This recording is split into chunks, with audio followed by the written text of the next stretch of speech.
Sí, como cada año, después vacaciones, esperamos nueva temporada. Tenemos 13, 14 jugadores y podemos organizar entrenamiento sin problemas.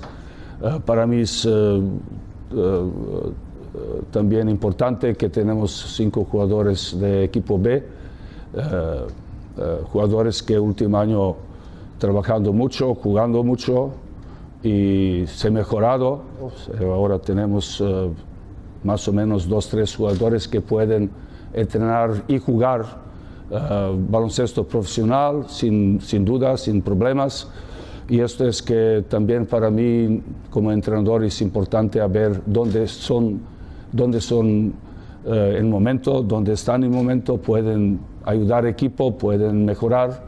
Y estamos en el momento, como siempre, primero 2 o 3 entrenamientos son buenos y todo el mundo tiene que demostrar que están preparados y atmósfera bien y vamos a conseguir.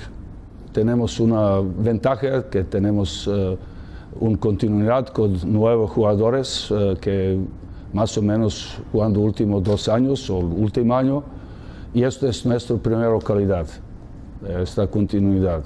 Buscamos, como todos los otros equipos, y en España o en Europa siempre se busca si podemos mejorar en algunas posiciones, y como se sabe, fichamos, pienso, a algunos jugadores que pueden ayudar equipo que jugó último año, no solo ayudar, pero también mejorar.